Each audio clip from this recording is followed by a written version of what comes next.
Can we shoot all three? Shoot all three. Come on, ducks. Come on, ducks.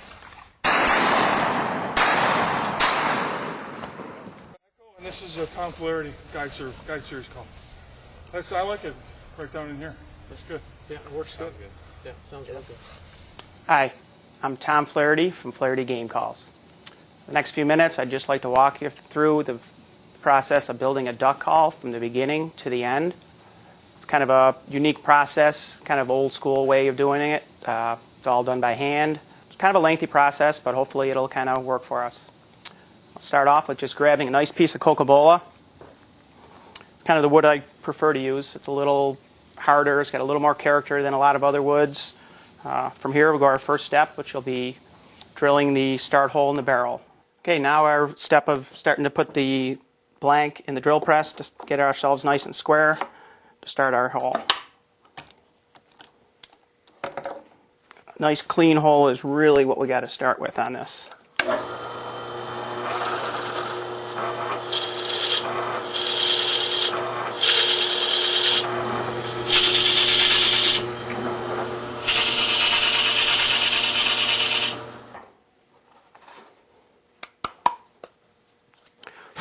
And that's what we're after, a nice clean hole. From here, we'll mount this right on our lathe and start turning it into round stock.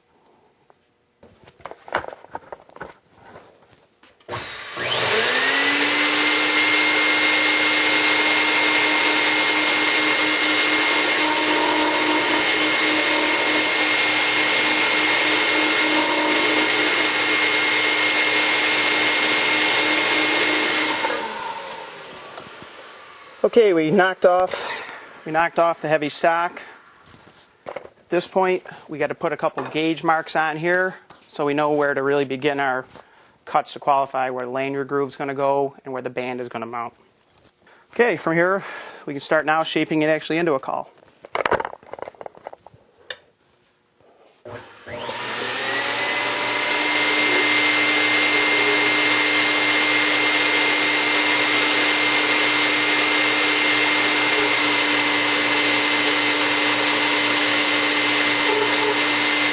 Okay, at this point, I like to do a couple basic measurements on to keep myself on track to make sure I'm following pretty much the same procedures all the way down the line.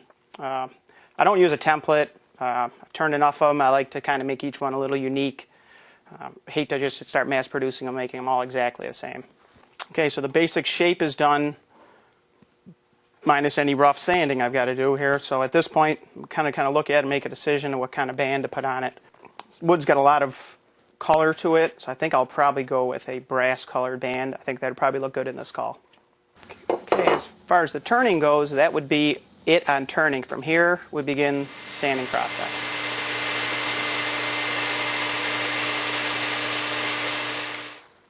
Just put a few drops of this on. Try to just push it into all the pores. It's basically beeswax and a shellac. Okay, once I put some heat to this on the lathe, just by polishing it with a rag, the finish should just jump out right now. It should just begin to glow.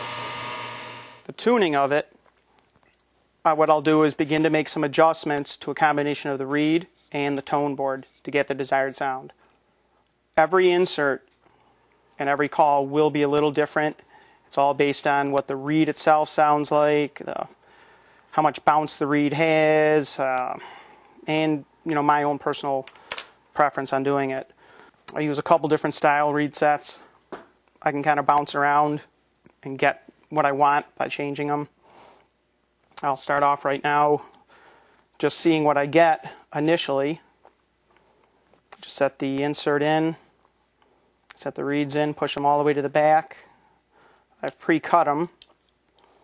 I'll slide the cork in. Cork fit's somewhat important. Now that I've set the reeds, what I'll do is I'll grab a barrel now, try blowing it. I like to blow one particular barrel all the time, just so I'm not blowing into every single call I make. Just insert it in. I'll try it and see what it sounds like and adjust from there.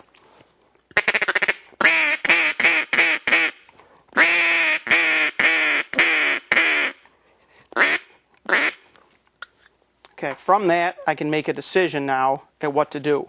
That call to me sounds a little high. What I'll probably do is take the reeds out, and I will actually scrape the tone board just a little bit on the surface, just kind of increasing the radius just a little at a time, reset them, and go from there. Sometimes you get real lucky, sometimes you don't. This one seemed to come in pretty quick. We'll try it again.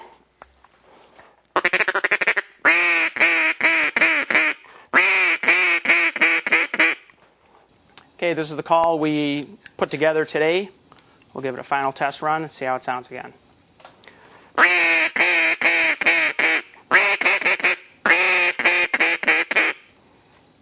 Well, that sounds pretty good. I think we're happy with that. And that's a custom duck call from the beginning to the end. Thanks for stopping by and enjoy the rest of the show.